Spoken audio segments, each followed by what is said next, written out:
Yesterday on our Living Green segment, we took you inside the Wildlife Habitat Recreation Area, which is home to the Bluebird Nest Box Monitoring Program. Today we're showing you how to bring wildlife to your own backyard by building a birdhouse. Habitat Coordinator Sarah Wolf joins me in the studio with more. Wildlife Habitat Coordinator, and you were in yesterday, and we learned a lot about this Bluebird Nest Box program that you have out at Lilly and sponsored by Eli Lilly. Why is this program good, and how many birds actually have you seen an increase or a decrease in the area, and just maybe really a sum up of the program? Well, we put out nest boxes to increase the populations. They had gone down in the past with loss of habitat and more increased use of pesticides. So we put out nest boxes so that they have a place to raise their families.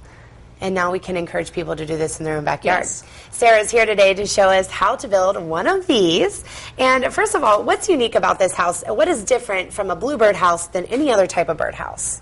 Well, for bluebird boxes, you need to put about 1.5 inch entrance hole, round hole, and that excludes some other birds that could compete with them. That couldn't fit into the hole, basically. Yeah. Okay. Also, this house is very tall. We even have a screen up here for you, a graphic of telling you really what makes the difference of a bluebird house and a regular house. And you mentioned the hole size, and then it's also a taller house usually, just for their nesting habits.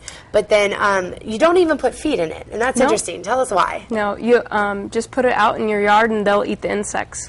Okay, so you don't even have to fill it with anything. They don't eat birdseed. They do not eat birdseed. And what about trees? It says that keep them away from tree lines. Yours out at Eli Lilly are out in the middle of prairie grass fields. Why is that the reasoning? Most birds like trees.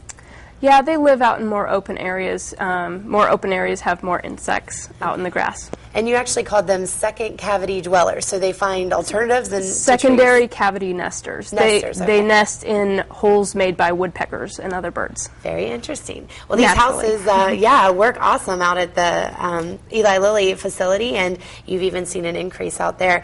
Now, what other recommendations would you have for people that would want to build this in their backyard, other than those differences from a bluebird house and a regular birdhouse?